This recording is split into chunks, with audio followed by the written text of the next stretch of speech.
It's raining again. It's raining. It don't stop raining. Every day is either freezing cold or it's just bloody wet. Right, end of month vlog. Let's just get out of here. I'm at, I'll show you where I am in a minute. Let's just get out of the rain. Throw some lights on. Let's go upstairs.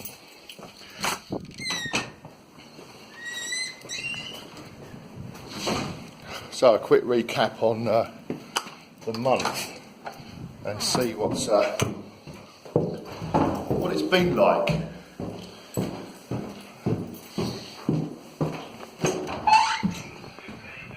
Oh, it's nice and warm up there. So March, a lot of the guys in America, they often say that we in the UK like to moan about the weather. Well, that's because it's bloody wet, and it's worth moaning about when you can't work in it.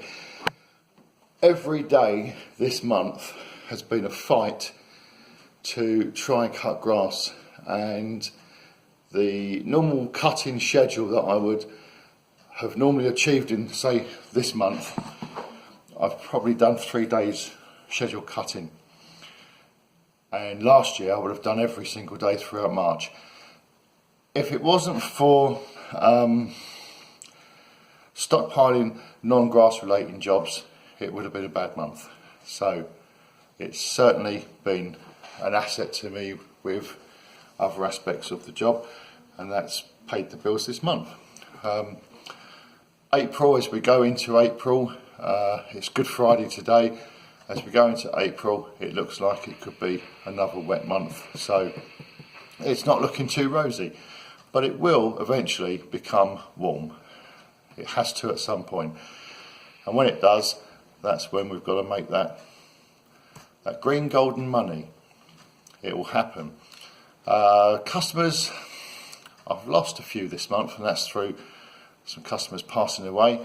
I've also gained. And what generally tends to happen is you could lose about 10%, maybe a year, gain some as well. So to try and actually put on some proper growth in terms of customer base, my plan I'm going to try for the next month, which is, I always say that the best time of year to try and grow your business, to try and add more customer base to your business, is when the grass is growing at its best, and that's our springtime. So every day I will put the adverts out on 20 Facebook sites I think I actually use, and I used to do that weekly, but I'm going to try doing that daily. I've had some response from it already. Went to one, quoted one yesterday, which was a cattery, quite a big bit of land. The owners are getting to an age where they can no longer cope, but I doubt very much I'll be cutting that for the next month or so. It's just so wet. The ground's still moving under feet, and you just can't get on the lawns, not at the moment. So yeah, it's a slow start to the year, and it's a case of just getting all those other little jobs buttoned up. I used to, when you take on a job that's maybe like a large hedge to cut or a tree to remove or something like that, I used to always do those at weekends and add it on and just work the weekend because it was additional money and you can better your income, etc., etc. But now that I've got enough lawns generally when the weather's good to obviously meet all the financial demands by Monday to Friday just cutting grass. And these other jobs, instead of doing them at weekends, I generally now just put them to one side if I can get away with doing that. And when I get a rain out day, I will go and do that job. So you're going to get wet, but you're going to earn. It's not a blank day. And that tends to work quite well. Because after all, at the end of the day, if you're working weekends, you're missing out on family time. And if you have a rain out day, say on a Wednesday. It's not family time because the schools obviously are open and your other half's at work, so you're, okay, you can service the motors, you can wash the vehicles and get everything done, but it's not family time, and then you're still going to then work the weekend. But yeah, so I change it, and basically it works for me, so I try and not do those weekend jobs unless I really have to. At the moment, the only way in which it would probably push me towards working the weekend is if it was dry at the weekend, and where it's been so wet during the week, you've got to make the most of what dry spells you do have. So yeah, it's a trying month. Hopefully April will be better, but we never give up on these things. So a few of you have asked me before what I do outside of grass cutting. I'm at the RNLI building, which is on the Kent coastline, and this is Little Stone Lifeboat Station. I'm a helmsman. I've been here for 20 plus years, and we train twice a week, which is Wednesday nights and Sunday mornings.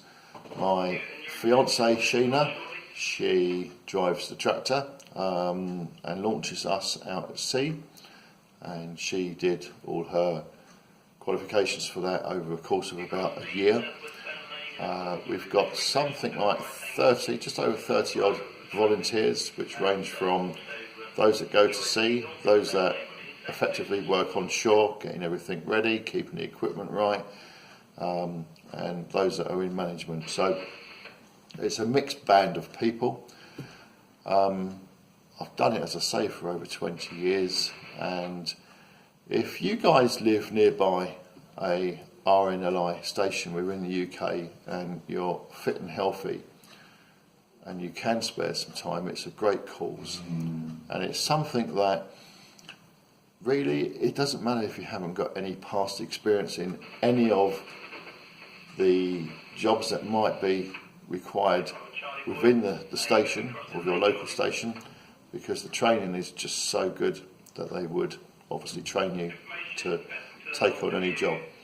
So for me, I had no past sea experience apart from a bit of boating, a bit of sort of, pleasure activity really at sea.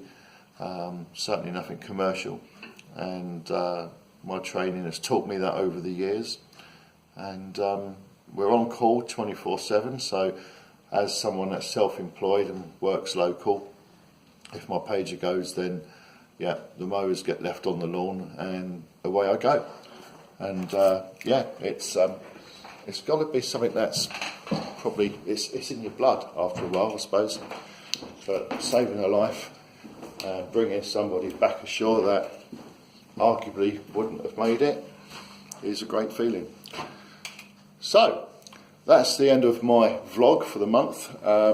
That's just a little catch up on what's been happening, and I will very shortly be grabbing all the equipment out of the workshop, and I'll be running through what I use for work, and looking at why I use old mowers.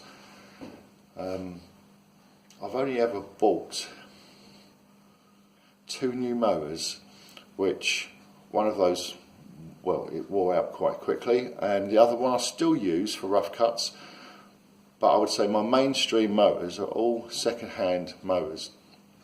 So I'll be touching on why I do that. It's not down to the cost. I could afford to go out and buy new equipment. It's down to the quality and the cut. So more on that coming soon. Cheers guys, have a great Easter. Speak soon.